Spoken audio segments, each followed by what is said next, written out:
dans sa maison. katika nyumba yake. Nous sommes dans un séminaire. Tunakuwa katika semina Là où on est en train de parler. ambamo tunakuwa tukizungumzia Une autre nouvelle basi kiriba chipya pour un vin nouveau. kwa divai ama mvinyo mpya. Pour aujourd'hui, Na kwa siku ya leo, hier on nous a parlé de la délivrance. jana Oh, watuzungumzia pardon, hier on nous a parlé du salut, de la nouvelle naissance watuzungumzia wokovu, kuzalika upya comme socle kama vile basi msingi, pour que l'autre devienne nouvelle. na hapo jili basi kiriba chiwe kipya, Afin qu'au temps du Seigneur, jili kwa muda wa Bwana cet outre puisse recevoir les vins nouveaux. kiriba hichi kipokee mvinyo mpya. Pour aujourd'hui, Na kwa leo, par la grâce du Seigneur, kwa neema ya Mungu, nous allons parler un petit peu tutazungumzia basi kwa machache de la délivrance kuhusu au ufungulivu niveau des caractères. kwa tabia, Double point, nukta mbili, signe de la maturité, ambayo ni alama ya kukomaa, la maturité ou de la croissance. ama alama basi ya kusonga mbele. Ainsi donc, nous allons faire quelques lectures dans la Bible. Kwa hiyo tutafanya usomi katika Biblia. Nous sommes dans Genèse chapitre 12. Tunakuwa katika kitabu cha Mwanzo sura 12. Genèse chapitre 12, 10e verset. Mwanzo sura 12 mstari wa 10. Après, nous allons prendre Genèse chapitre 26 du 1er au 2e verset. Baadaye tutachukua Mwanzo sura 26 mstari wa kwanza hadi wa pili. Par la suite, on pourra lire aussi Na baadaye tutasoma vile vile Luc 22, 31 et 32. Luka 22 mstari wa 31 hadi 32. Et au finish, Romains chapitre 7 du 15 au 23e verset. Na kwa mwisho wa Roma sura ya 7 mstari wa 10 Si na nous 7. avons trouvé dans le lire au nom du Seigneur Jésus-Christ. Kama tumepata sote katika jina la Yesu Kristo. Amen. Amina.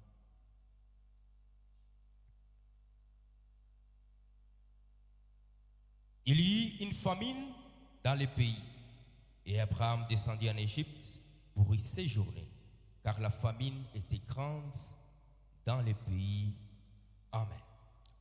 Je prends Genèse chapitre 26, Mwanzo sura 26 du 1er au 2e verset. mstari wa kwanza hadi wa pili. Je ne sais pas si vous avez trouvé. Kama umepata Genèse 26, Mwanzo sura ya 26 1er et 2e verset. mstari wa kwanza hadi wa pili. Je vais lire au nom du Seigneur Jésus-Christ. Amina. Il y eut famine dans les pays, outre la première famine qui y est du temps d'Abraham. Et Isaac alla vers Abimelech, roi des Philistins, à Guérar. Et l'Éternel lui apparut et dit, ne descends pas en Égypte, demeure dans les pays que je te dirai. Amen. Amina. Seigneur, merci pour ta grâce. Bwana, asante kwa neema yako. Tu l'as voulu ainsi, Seigneur. Uliona vema iwe hivi. Accorde-nous grâce et faveur, Seigneur. Tujalie neema na kibali, e Bwana. De ces écritures, Seigneur, Kupitia maandiko haya donne Bwana, la vie à chacun de upe nous. uzima kwa kila Et que mmoja la wetu. gloire te revienne. Na utukufu C'est ton kurudini. nom merveilleux, Seigneur Kwa Jésus-Christ. jina lako nzuri Yesu Kristo. Nous venons ici de prier. Omba hivi. Amen. Amina. Nous venons nous mettre. Tuketi. Je disais que nous allons prendre aussi Luc chapitre 22. Tutasoma vile vile Luka sura 22. Luc chapitre 22, Luka sura 22 31, 31e verset mstari wa 31 et 32e. na 30. Lisons au nom du Seigneur Jésus-Christ. Amina. Le Seigneur dit, Simon, Simon, Satan vous a réclamé pour vous cribler comme les froment. Mais j'ai prié pour toi, afin que ta foi ne défaille point. Et toi, quand tu seras converti, affermis les autres. Amen. Amina. Et pour chuter, Na kumaliza, je suis dans Romains chapitre 7. tunakuwa katika kitabu cha Warumi sura ya 7. Romains chapitre 7, Warumi sura ya 7 du 15 au 23e verset. mstari wa 15 Même hadi 24e. Je lis au 20. nom du Seigneur Jésus-Christ. Amina. Je ne sais pas ce que je fais. Je ne fais point ce que je veux. Et je fais ce que je hais. Or, si je fais ce que je ne veux pas, je reconnais par là que la loi est bonne. Et maintenant, ce n'est plus moi qui le fais, mais c'est le péché qui habite en moi. Ce qui est bon, je le sais, n'habite pas en moi. C'est-à-dire dans ma chair. J'ai la volonté, mais non le pouvoir de faire le bien. Car je fais le bien que je veux et je fais le mal que je ne veux pas. Pardon, je ne fais pas le bien que je veux et je ne fais pas le mal et je fais le mal que je ne veux pas. Si je fais ce que je ne veux pas, ce n'est plus moi qui le fais, c'est le péché qui habite en moi. Je trouve donc en moi cette loi. Quand je veux faire le bien, le mal est attaché à moi. Car je prends plaisir à l'ordre de Dieu selon l'homme intérieur. 23.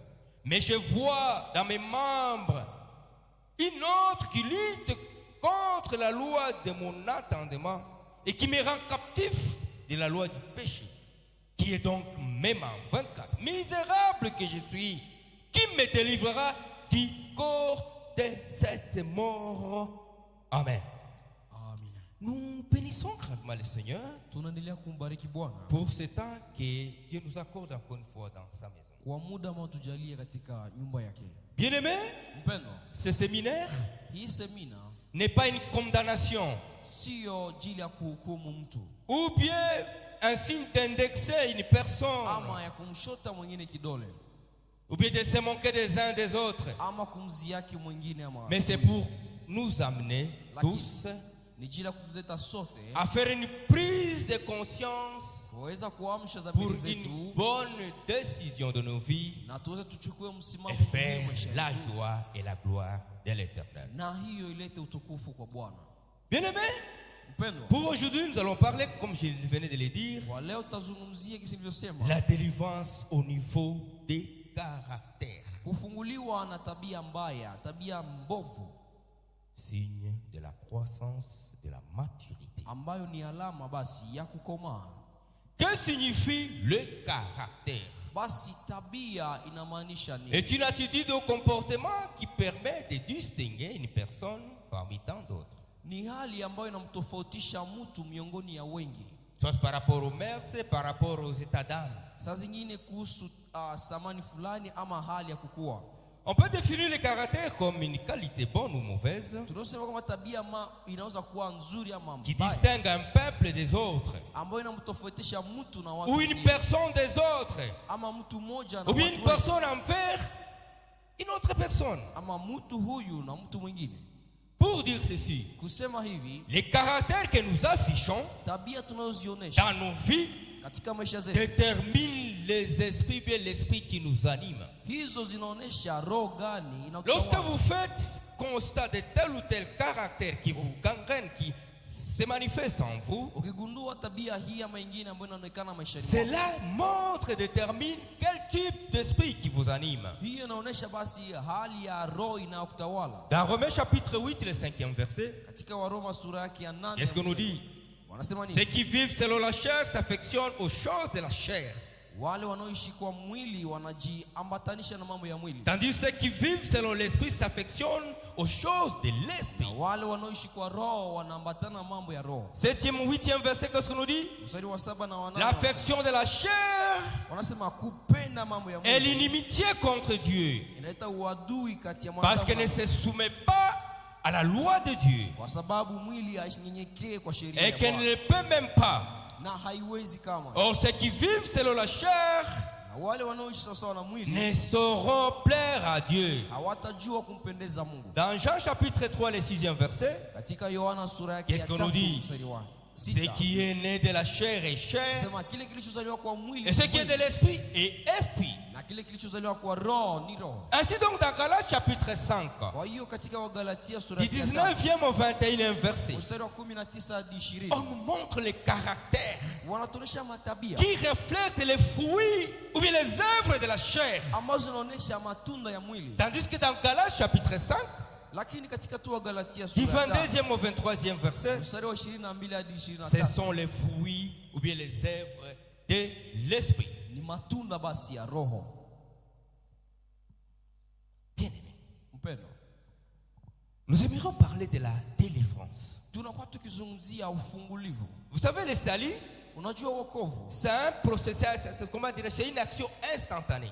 basi ni jambo ambalo linafika kwa ghafla. Mais la délivrance, c'est un processus. Lakini ufungulivu ni safari. Et là, je me réfère à la résurrection de Lazare de Bethanie. Hapo nakumbuka ufufuko wa Lazaro. Dans Jean chapitre 11, du 1er au 46e verset. Katika Yohana sura yake ya 11, Qu'est-ce qu'on nous dit? Biblia inasema nini? 43e.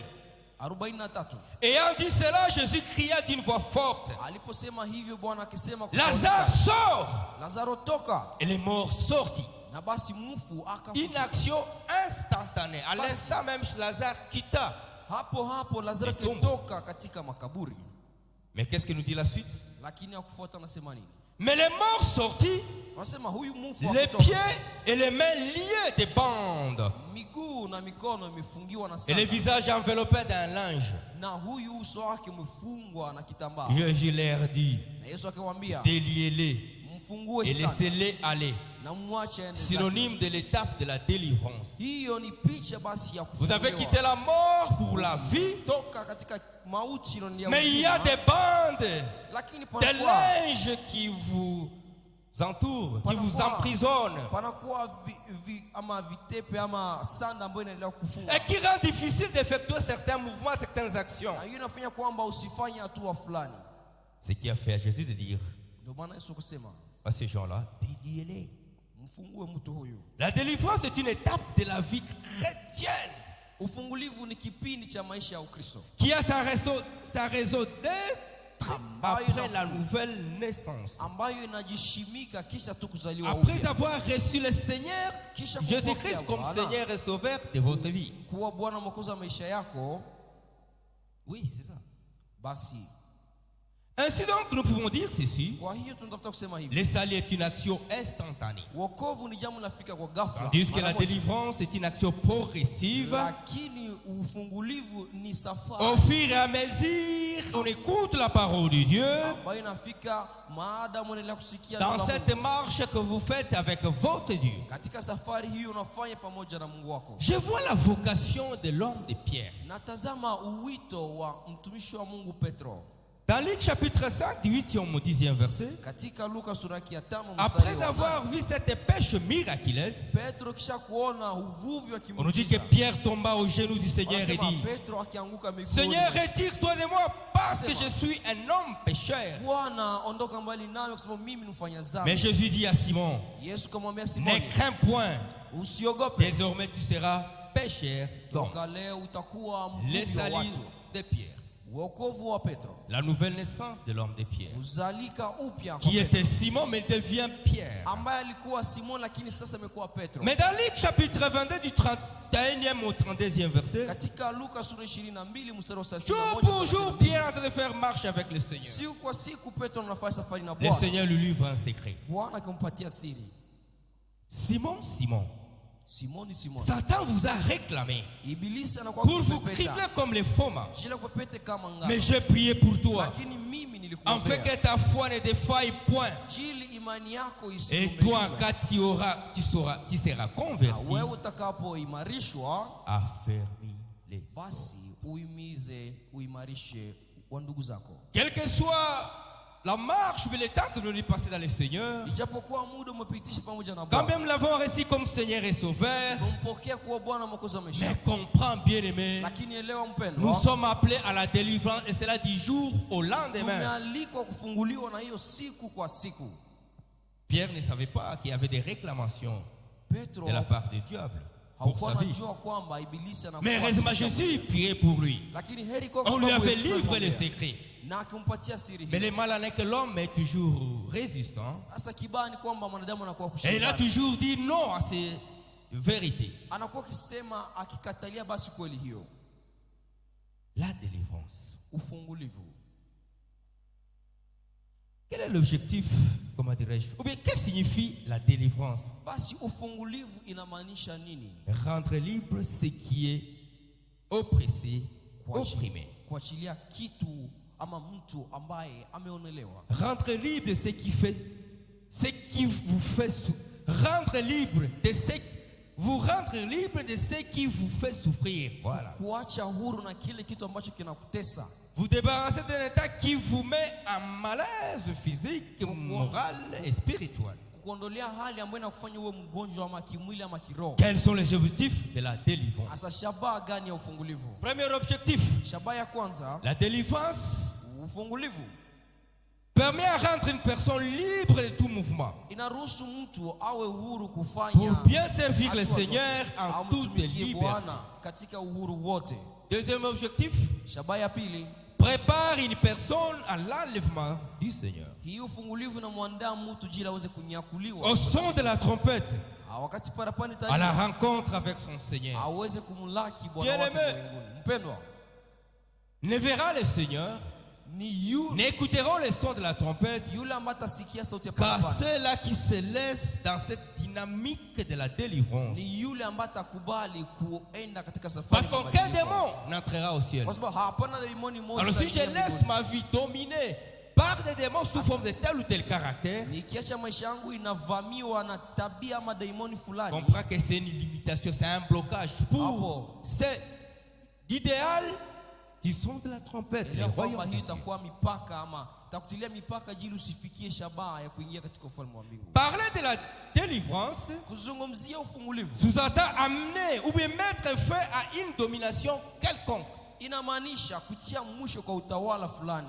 Alors je voulais parler de je sais pas, quelques points, quelques 3 points. Hasa nilipenda zungumzie Le premier point, je voulais parler nukta ya kwanza de moja quelques causes ambayo ni masababu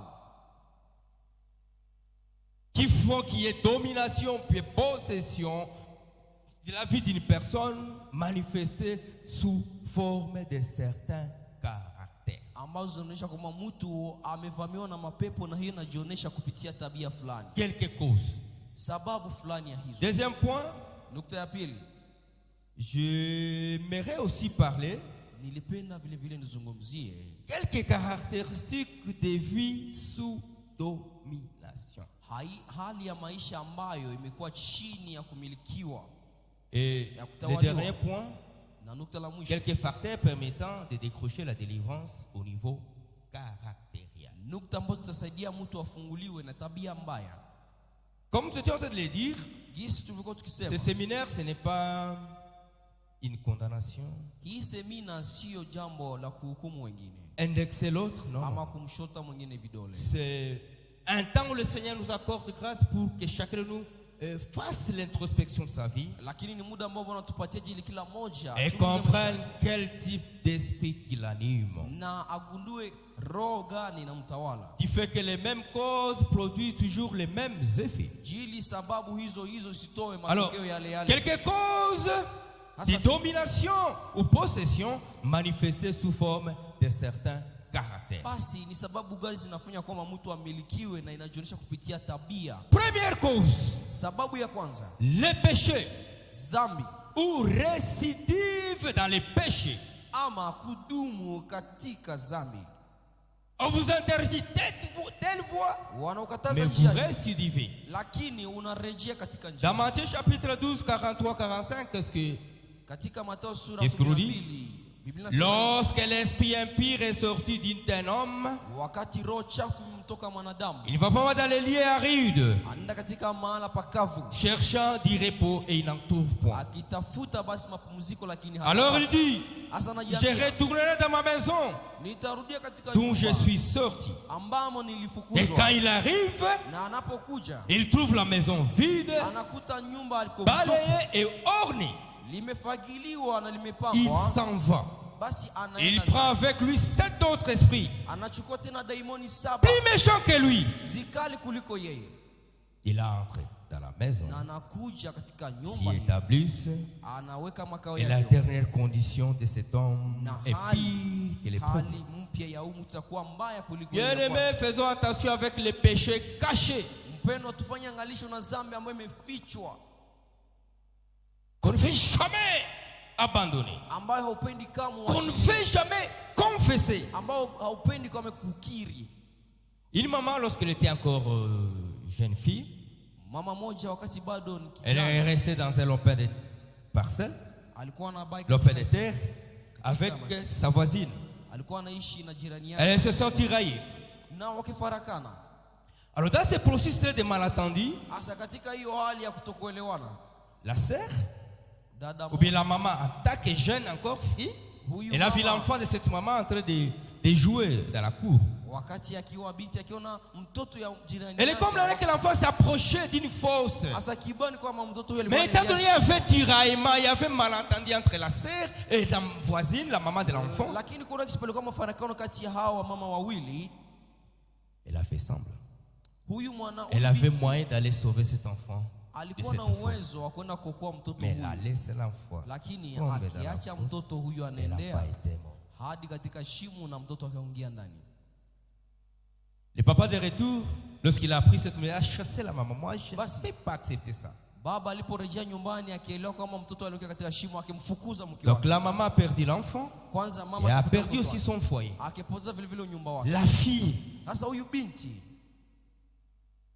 elle a gardé ses secrets, ses péchés en elle. akificha siri hiyo ndani mwake, dhambi hiyo Mais ndani à la mwake. longue, lorsqu'il Lakini, était marié, kisha muda mrefu alipoolewa, stérilité. basi Elle fut stérile. akibaki basi pasipo kuzaa, À cause de quoi? De ces péchés-là qu'elle a cachés, qu'elle a récidivé. kutokana na dhambi hiyo ambayo alificha ndani mwake. Lorsqu'il fallait demander pardon Sasa ilipombidi aombe auprès d'un msamaha, homme, on lui a dit, va chercher cette dame-là. mtumishi wake amwambia nenda utafute Elle mwanamke est allée huyo. voir cette dame-là. Aenda mtafuta La mwanamke dame lui a huyo. dit, qu'est-ce que tu veux que je fasse? J'ai perdu mon fils, j'ai perdu mon mari. Va voir mon mari. Akimwambia nimpoteza bwana wangu hata mwana wangu. Sasa Les nakuzaa mwana wangu. avortements cachés, Hiyo kuporomosha répétitifs. mimba. Basi uchawi. Est-ce que tu me suis avec moi? Les avortements cachés. Basi Tu kuporomosha es mimba ya femme kawaida. mariée, mais tu Wewe fais des avortements. Tu caches ça et tu répètes. Wewe mwanamke wa munyuma, lakini unaporomosha mimba usiku kwa siku. Parmi tes enfants, il y a les enfants qui ne sont pas pour ton mari. Miongoni mwa watoto wako panakuwa watoto sio wa mume wako. Cause d'une domination. Qui Iyo se manifeste basi. sur certains caractères. Tu deviens stérile, tu ne donnes plus naissance. Na hapo unakuwa basi tasa na hutazaa tena. Deuxième point, réclamation de l'ennemi.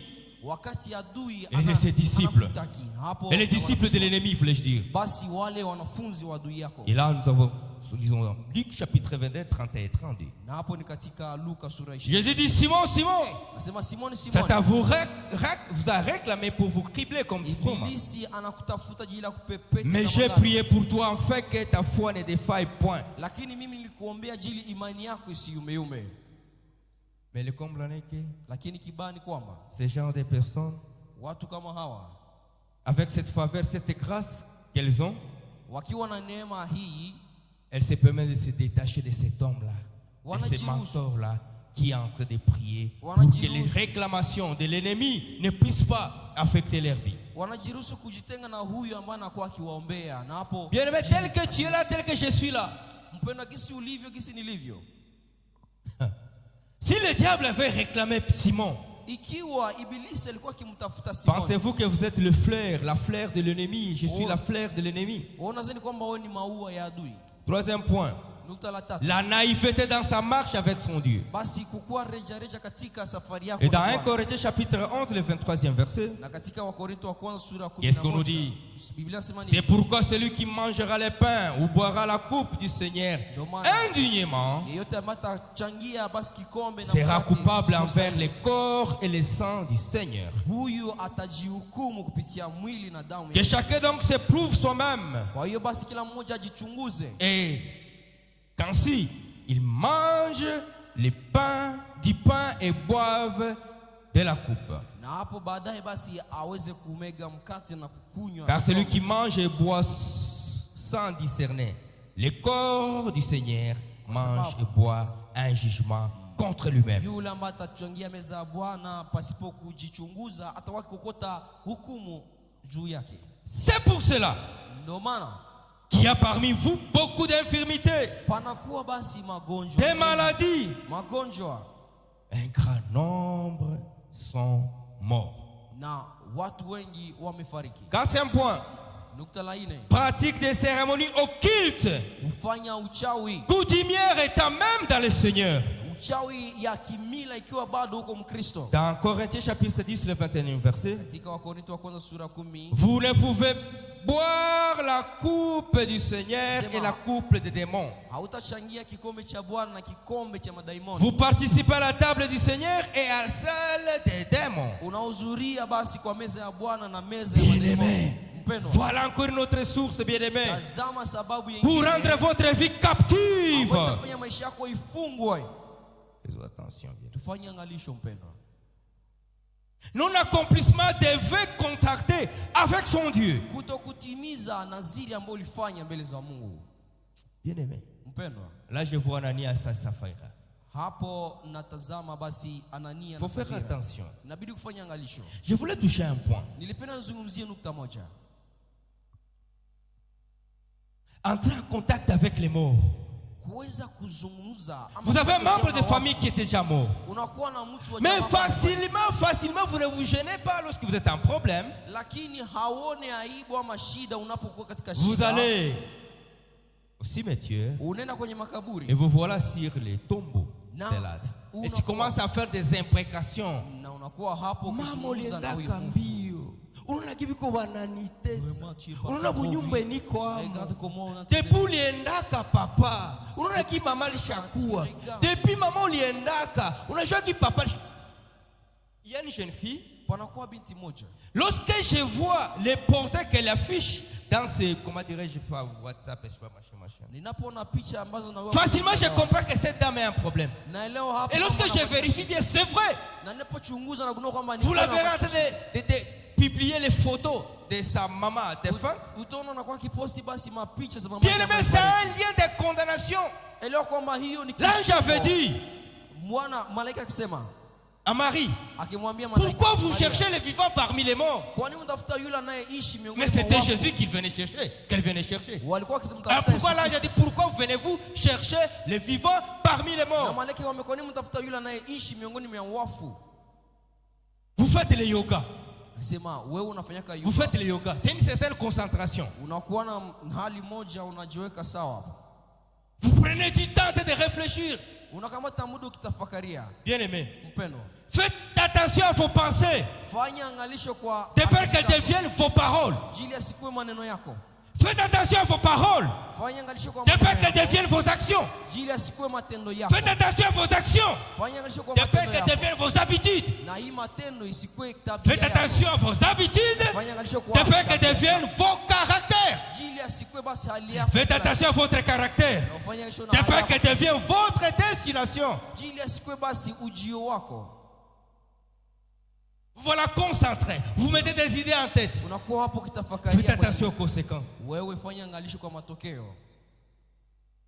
Le 40e jour. Tu es chrétien, mais tu fais le 40e jour. Ai, basi hiyo siku ya 40 kisha mtu kufariki. Tu ne te laisses, tu ne te gênes pas d'aller même au cimetière en train de pleurer sur les Na tombeaux de tombes. hausumbuke kwenda kwenye kaburi kimulilia mtu hapo.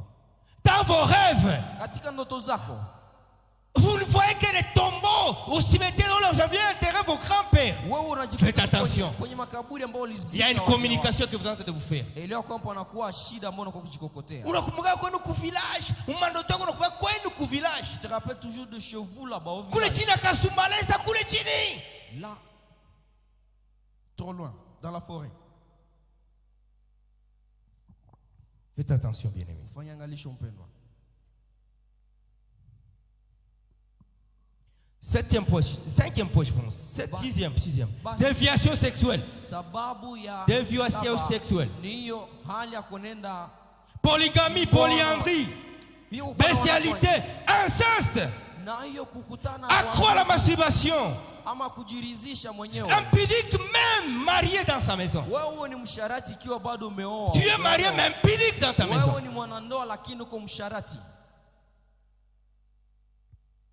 Conséquence, avortement. Na hiyo matokeo yanakuwa Conséquence, avortement. Tu es difficile à dire à l'homme de Dieu. na unakuwa na ugumu wa Facilement tu dis, kufanya. oh Mungu tena, Mungu, minakuya, niliavorte tena. Mais tu es difficile à dire la vérité. Unakuwa na ugumu wa kusema kweli ni promosha tena mimba. Matthieu 23, 25, 26. Mathayo sura 20. Malheur à vous, scribes et pharisiens hypocrites, Ole kwenu nyinyi waandishi na parce que vous Wafarisayo, nettoyez les dehors de la coupe kwa sababu unasafisha et du nje, plan, lakini et ndani qu'au-dedans, ils ne sont qu'un plein de rapines et haona panakuwa tu d'apparence. uchafu. Pharisiens aveugles nettoient premièrement l'intérieur. Wafarisayo wanachukua nafasi za kwanza. Messieurs, pharisiens aveugles nettoient premièrement l'intérieur de la coupe, Wafarisayo basi ni ambao ni vipofu msukule, afin que l'intérieur aussi devienne net. jili basi nje nayo iweze kuangaa. Dans Romains chapitre 7, du 15 au 23e verset, Katika Warumi sura yake ya 5, c'est là où l'homme de Pierre, l'homme de Paul est en train de pleurer. hapo ndipo Paulo anakuwa akilia. Ce qui est bon, je le sais, Anasema kizuri mais n'habite kichwa, pas en moi. lakini akiishi ndani Ça mwako dit dans ma chair. inakuwa katika mwili J'ai la wangu. volonté, mais non, les pouvoirs de faire les Kuwa biens. na nia kufanya vizuri, lakini sina uwezo wa kufanya. Quand je ne fais pas les biens que je veux, Kwa sababu usifanye et kizuri, je fais le mal que je ne veux pas. lakini nafanya kibaya nisichokipenda. Soit septième point. Basi Septième point. nukta la 7, Les noms récits de nos familles. basi Gras, petit.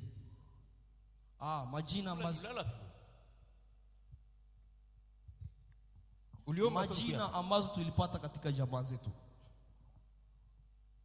Bien aimé. Mpendwa, Dans les noms, il y a un pouvoir. katika jina panakuwa mamlaka, nguvu. Je connais une famille. Basi najua jamaa moja. Le grand-père était polygame, il avait 12 femmes. Baba alikuwa na wake wengi. Alors, les enfants qui sont nés après cette génération, Asa watoto ambao walikuja on leur avait donné certains noms de certains anciens parents, s'il faut appeler ça. wakawapatia majina ya wazee wao wa Alors, kale. lorsqu'on fait l'analyse, Na unapochunguza vizuri cette personne-là, utagundua qui kwamba a huyu reçu les noms, par exemple, de Kahongia. ambaye alipata kwa mfano jina ya Kahonga, Bien-aimé, il représente cette personne utagundua kwamba huyo en anaonyesha comportement. hali hizo za huyo Si mtu. cet homme-là était empirique, Ikiwa yule kwa msharati, soulard, mlevi, l'enfant aussi huyu mtoto naye décroche, il hérite le même comportement, le même caractère. naye anariti basi tabia hizo. Machozi. Maman, tu as été grosse, tu as passé pendant des moments difficiles. Na ukipitia nyakati Alors ngumu, tu veux donner le nom à ton enfant par rapport à un passé que tu as sasa vécu. unapenda upatie jina mtoto wako Comprends sawa que sawa na cet hali enfant aussi subira les mêmes sorts. huyu mtoto hivyo hivyo atakuwa. Faites attention au nom que nous donnons à nos enfants. Tufanye angalisho kwa jina tunazopatia watoto Avant wetu. de se donner un nom, je ne sais pas. Kabla. Non, ne nous donnons pas les noms. Allons auprès du Seigneur pour que lui-même nous donne un nom. Parce que lui-même connaît notre destinée et le nom qu'il va nous donner sera proportionnel à son plan merveilleux pour nous. Tusijipatie sisi wenyewe majina, lakini tumwendee Mungu anayejua ujio wetu, atatupatia jina inayoambatana na ujio wetu. Quelques caractéristiques de vie sous domination. Hali ambazo zinaonyesha maisha ambayo imekuwa chini ya mamlaka fulani, zimemilikiwa.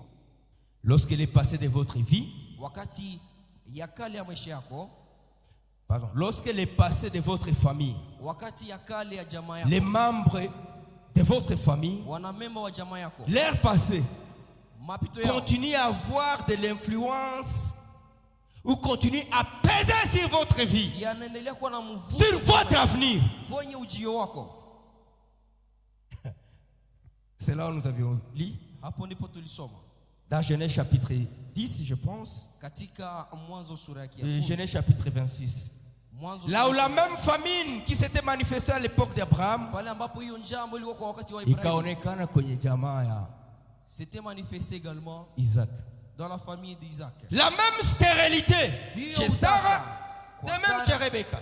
Et j'ai Ah, compris kwa pourquoi Rebecca. Dieu avait recommandé à Abraham, quitte, Na hapo nikielewa kwa nini Mungu alimwambia Abrahamu, toka katika nchi yako, apprends à quitter.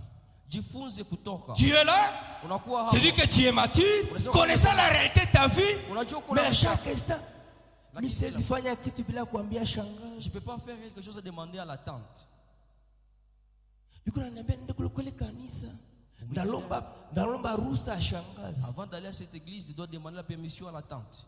Bien-aimé, mpeno la délivrance, ufungulivu c'est un signe de la croissance de la maturité. ni alama basi ya C'est ton kukomaa. problème.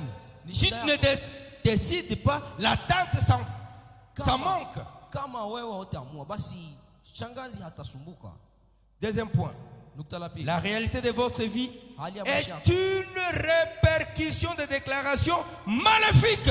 ni matokeo ya maneno yaliyotamkwa juu ya maisha yako, maneno mabaya.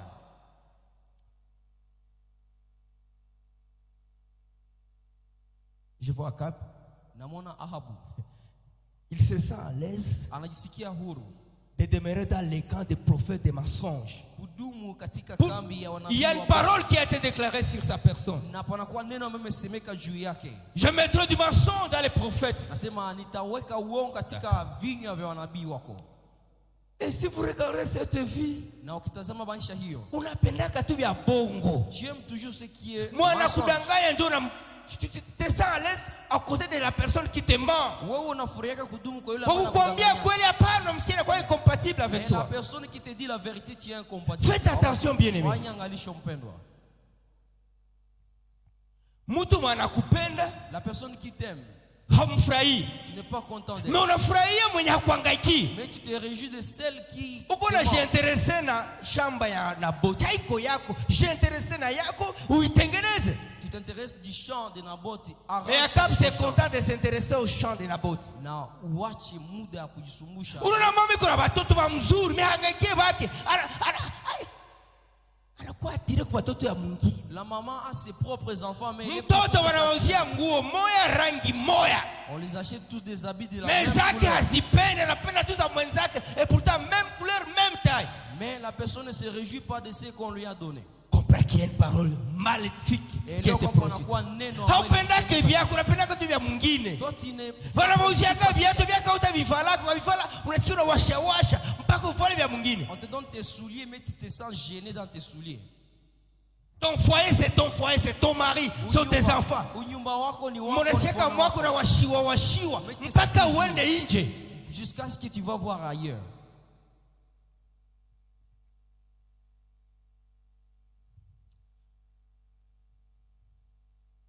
Difficile de vous contenter de ce qui est pour toi. Unakuwa na ugumu wa kutosheka ambacho ni Dans chako. votre foyer, dans votre Katika famille, unyumba, katika dans jamaa votre yako, mariage. katika unyumba wako. Unapendaka bwana mwenzako. Toi tu aimes les Mais maris tu de te sens tes mal avec ton mari. et tu es allergique Comme à si tu ton es mari. châtué. Na unakuwa unawashiwa na bwana wako. Et au finish, Na kwa si mwisho tu ne fais pas attention, kama ufanya ngalisho, tu fais du n'importe quoi avec. utafanya makosa. Troisième point, Nukta la tatu. votre vie Maisha est yako une copie ni des faits physiques, ni picha basi, émotionnels, spirituels ni picha ya de mambo ce qui ya- se fait voir dans votre famille, dans votre kule ku village. ni picha ya mambo yanapitika katika kule Kule katika kwenu kule. wanajua que watu ni ba colérique, On sait ni que ba orgueilleux, tu proviens d'une famille ni ba escroc, des escrocs, des colériques. des vantards. Watu wa kujitapa. Unajisikia ile vantardisme muwe. Unajisikia Hamuna hiyo- kitu kwenu mnajitapaka. Tu n'as rien, mais tu te vantes pour rien même. Vrai escroc. Wewe uko mkorofi wa kweli. Hausikiake bien kama yakula vya watu. Tu ne te réjouis pas, tu ne seras pas à l'aise si tu n'as pas escroqué quelqu'un. Unakuta Tu trouves? les mêmes effets Basi sababu qui se manifestaient dans votre famille ambazo zilikuwa katika à jamaa un yako temps record, kwa muda fulani. iko nafanyika vile vile maisha yako. Inaanza Et puis kutokea tu veux katika être maisha. amorphe. Na hapo unapenda kuwa Nenda mzaifu. lomba ruhusa ya shangazi. Je vais demander d'abord à Nenda la lomba ruhusa ya muyomba. Je vais demander la permission. Bien aimé, faisons attention. Hii madote mko mnakamata hii. Hii Vous ne basi, savez pas mettre Dieu à l'intérieur. na mchukue kumweka Mungu katika Mettre, donner à Dieu sa part. mpatie Mungu fungu lake. Unakula mali na sirmali. Tu manges Bata la kushangaza. dot et tout est la dîme. Tu vois. Atakushangaza. Je vous dis des choses que je connais avec des expériences de témoignages par Mimi nawazungumzia mama mwana Hii ni jua. tante qui a bloqué Panakuwa shangazi mmoja ambaye alifunga l'enfant de son grand frère. akifunga. Jeune basi na kumpatia ce que vous appelez les ken là, les mbuzi ya shangazi. Muyomba na bloqué mtazala mpaka wampatie ne mbuzi yake ya muyomba. l'oncle déclare Mbuzi ya $50 $50. alors que la chef c'est $50. Kisha munatomeraka na muile mali ampatie papa. Et même dans la dot, vous Je ne connais donnez ces que gens-là. Ils étaient des médecins. Il fallait je pense 2 ans. Sans avoir l'enfant. miaka miwili Pas bila que ça kuwa na va mtoto. pas. Jusqu'à ce qu'ils ont payé la chèvre de la tente. Bien aimé. Mpendwa, Faisons attention. tufanye angalisho. À un âge précis, il y a les mêmes événements. Maladie, accident. La même façon, ton oncle Il est va mort. sentir Et tu sens que ça revient, ça s'est collé à toi. Une famille, on est marié, Unakuwa katika jamaa ambao umeolewa. mais vous arrivez à être marié à une personne que vous n'aimez pas. Lakini unasikia Connais cette famille. uolewe na mtu Il y a une ambaye famille. haupendi. Panakuwa Il y a une jamaa famille, moja. Jamaa moja. il y a une famille petite. Panakuwa Famille. jamaa. Panakuwa Là où la grand-mère, ambamo mwanamke anakuwa hapo. le mari qui l'a fait, comment dirais-je, pris en mariage, Mume ce n'est aliyeoa. pas celui-là que la maman aimait, Sio huyo mais ambaye. c'est celle qui l'avait violée. Basi panakuwa jamaa ambao mwanamke hakuolewa na bwana ambaye alikuwa anapenda, lakini aliolewa na bwana ambaye alimbakaka. Sa fille aussi, Asa binti yake. elle aussi, Binti ya son huyo mari, mume ce wake. n'est pas l'homme là qu'elle aimait, mais c'est mais monsieur qui l'avait violé. Sio huyu bwana ambaye alipenda, lakini huyu naye aliweza kubakwa na Alors, bwana. je vois la fille venir me voir. Asa nikiona binti Oh, moi j'ai une amitié. nakuwa na Et urafiki. dans mes rêves, Na katika ndoto j'ai zangu, vu le fiancé me violer. nikiona mchumba wangu ananibaka. Un autre jour, j'ai vu mon fiancé avec une autre femme dans la chambre. Na siku ingine nikiona mchumba wangu anakuwa na mke Et comme mwingine. je connaissais un peu la réalité de cette famille, Na gisi nilikuwa j'ai dit najua à cette historia. fille, cette amitié. Nikamwambia achana na urafiki hiyo. Bien aimé, Mpendwa, faisons attention. tufanye angalisho. Aimons la parole de Dieu. Tupende neno la Mungu. Parce que ce n'est qu'elle la délivrance par excellence de nos Kwa vies. sababu hili neno ndio ufungulivu wa kweli. Je ne sais unaofaa. pas les mouillomba, les shanghai, je n'en disconviens pas. Sijue les oncles, les tantes Mais- vizuri, lakini La parole de Dieu d'abord. neno la Mungu kwanza. Jésus-Christ, prends-les Yesu comme Kristo kwanza. Seigneur et Sauveur de votre vie. Chukua kama mfalme Lui qui na voit mwokozi tout, wa qui maisha. connaît tout, Yeye ambaye anajua yote. il va te révéler les secrets. Atakufunulia Comme c'était pour Pierre. kama ilivyokuwa kwa Petro, Là où Pierre ne savait absolument rien, ambako Petro alikuwa Il lui anajua avait dit. lolote. Akimwambia Satan a été de te réclamer ibilisi pour anakutafuta t'écrire comme Dieu. jila kupepete kama ngano. Bien-aimé. Mpendwa, Le monde est tel qu'il est, bien-aimé. dunia inakuwa gisi ilivyo mpendwa. Et si vous ne faites pas attention, Na kama ufanye angalisho, votre taxi au beaucoup ça ma brochette. tu peux te retrouver comme des brochettes. Quelques facteurs pour nous Passe. amener à décrocher la délivrance au niveau caractériel. Nukta ambazo zitasaidia basi kufunguliwa na tabia mbaya. La nouvelle naissance. Kwanza ni kuzalika upya. C'est-à-dire le salut. Inamaanisha wokovu. C'est le départ de tout processus de délivrance. Hapo ndipo basi mwanzo ya kila kitu inayohusu ufungulivu. Parce que être délivré, Kwa sababu c'est kufunguliwa arriver à découvrir quel est l'esprit qui vous anime. ni kufikia kugundua roho inayokutawala Allez se réfugier auprès du Seigneur. na kwenda kupata pumziko mbele Par une prise de conscience, kupitia kuamsha dhamiri, kuelewa une analyse sans complaisance. na kuweza kuchunguza basi bila ziaka,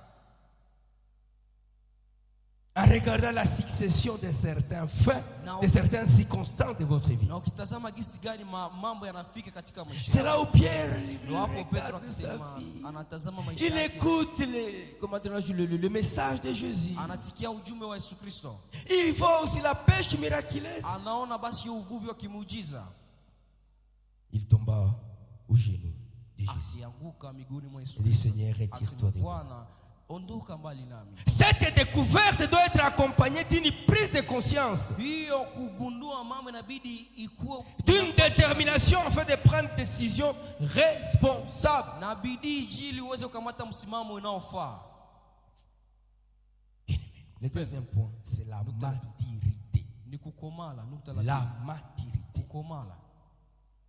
peut être expliqué comme une qualité ambayo inakuwa kama hali nzuri intervenant dans la prise de décision ambayo inatokana na kukamata pour mieux msimamo gérer bora. certaines relations, certaines circonstances de Na votre vie. hapo jili uweze kuishia kwa mahusiano fulani, matukio fulani za Parce que la maturité est le fruit d'une croissance. kwa sababu kukomaa inatokana basi Parce que- kusonga mbele.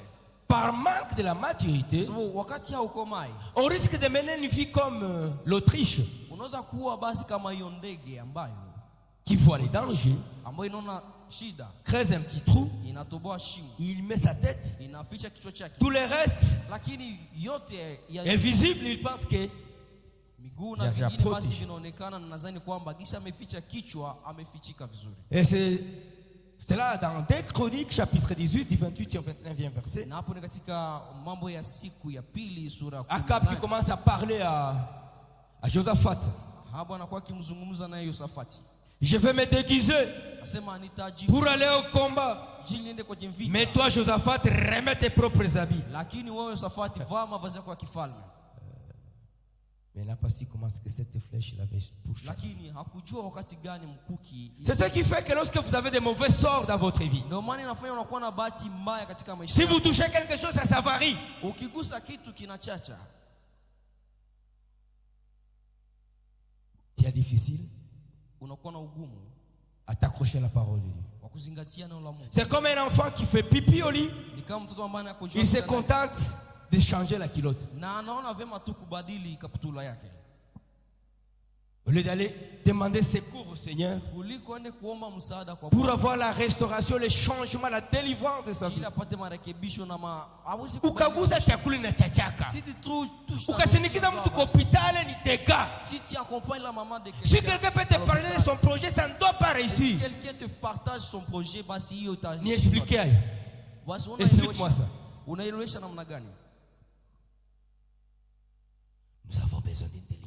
Tunahitaji kufunguliwa. Troisième point, connaître les limites de votre vie Basi kujua et en être conséquent. shida ya maisha yako na uweze Respectez les interdits du Seigneur dans votre vie. kuheshimu na kuchunguza vizuri kile ambacho Bwana Dans amekataza. 1 Samuel chapitre 24, 5e au 6e verset, Katika Samueli wa kwanza sura 24. David sentit, Daudi après avoir coupé les pans de la robe de Saïd, du roi, kisha kukata basi kipande ya vazi ya et Sauli, son cœur battait en lui. akisikia kwamba roho yake inagonga, Il a mis fin na hapo à son projet. akimaliza akitia akikomesha. Évitons le syndrome du rat. Tuache hiyo magonjwa ya panya.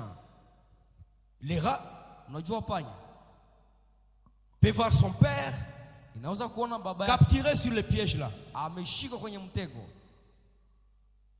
On enlève la dépouille, wanatosha on maiti ya prend les baba, morceaux de maïs, wanakamata on na les mwili, met au feu, wanaichoma kwenye moto, inatosha tena karufu, Sadona wanatia tena kwa- kumtego. wanatia tena kwenye mtego. Harufu inawafikia tena, mere nana approche mtego, Sasa mama nana mere nana anakaribia. anakula kwa ile muhindi anabanika.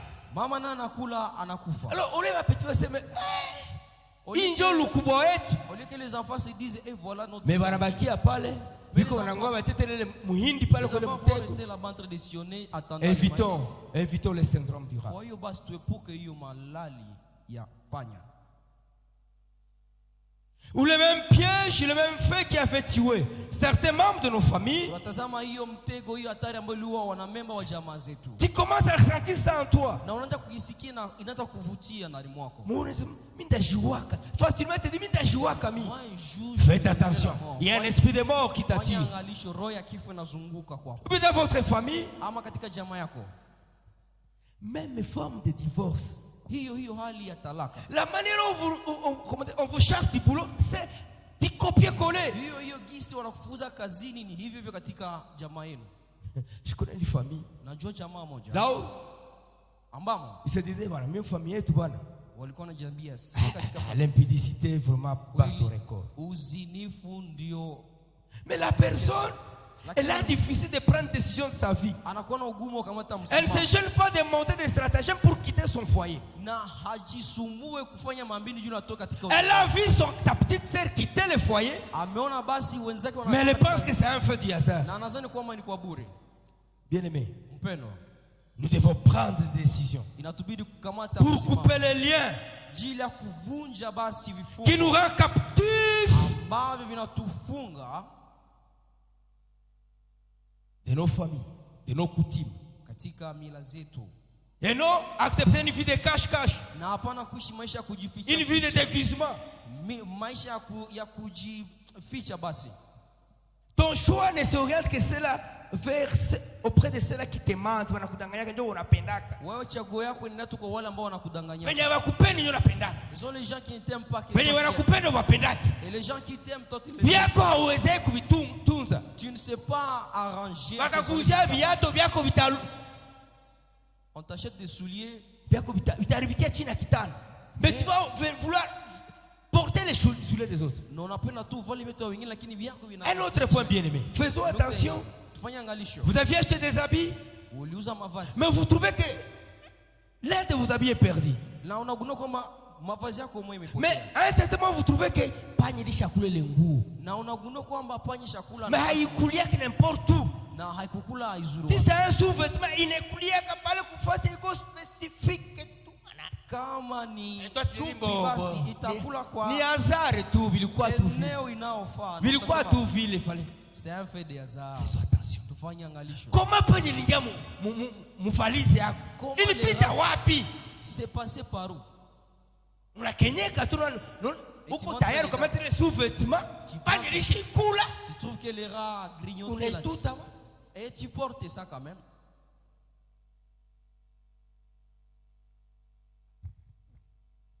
Bien-aimé, soyons regardants.